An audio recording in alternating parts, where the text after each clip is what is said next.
ಮಲೆನಾಡ ಮಾತುಕತೆಗೆ ಸ್ವಾಗತ. ಪ್ಯಾಟಿ ಪ್ಯಾನ್ ಒಂದು ಅಪರೂಪದ ಸೌಂದರ್ಯವಿರುವ ತರಕಾರಿ. ಚಿಕ್ಕ ಹೂವಿನಂತೆ ಅಥವಾ ನಗುಮುಖದ ತಟ್ಟೆಯಂತೆ ಕಾಣುವ ಇದರ ಆಕಾರವೇ ಮೊದಲ ನೋಟದಲ್ಲೇ ಮನಸೆಳೆಯುತ್ತದೆ.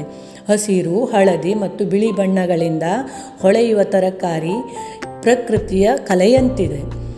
ಈ ತರಕಾರಿಯಿಂದ ಸಾಂಬಾರ್, ಪಲ್ಯವನ್ನು ಮಾಡಬಹುದು. ನಾನಿಲ್ಲಿ ಬಿಳೆ ಪಳದ್ಯ ಅಂತ ಹೇಳ್ತೇವೆ, ಅದನ್ನು ಮಾಡಿ ತೋರಿಸಿದ್ದೇನೆ. ಇದನ್ನು ಸಿಪ್ಪೆ ತೆಗೆದು ಚೆನ್ನಾಗಿ ನೀರಿನಲ್ಲಿ ಬೇಯಿಸಿಕೊಂಡು, ಬೇಯಿಸಿದ ಹೋಳಿಗೆ ತೆಂಗಿನಕಾಯಿ, ಹಸಿಮೆಣಸು ಮತ್ತು ಇಂಗನ್ನು ಹಾಕಿ ಮಿಕ್ಸಿಯಲ್ಲಿ ಬೀಸಿಕೊಂಡು ಅದನ್ನು ಈ ಬೇಯಿಸಿದ ಹೋಳಿಗೆ ಹಾಕಬೇಕು.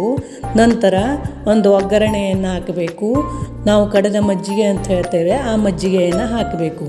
ಒಗ್ಗರಣೆಗೆ ಇಲ್ಲಿ ನಾನು ಮಜ್ಜಿಗೆ, ಮೆಣಸು ಮತ್ತು ಸಾಸಿವೆ ಕಾಳು ಎಣ್ಣೆಯನ್ನು ಬಳಸಿದ್ದೇನೆ. ಇದಕ್ಕೆ ಕರಿಬೇವಿನ ಸೊಪ್ಪನ್ನು ಹಾಕಿದರೆ ಇನ್ನಷ್ಟು ರುಚಿಯನ್ನು ಕೊಡುತ್ತದೆ.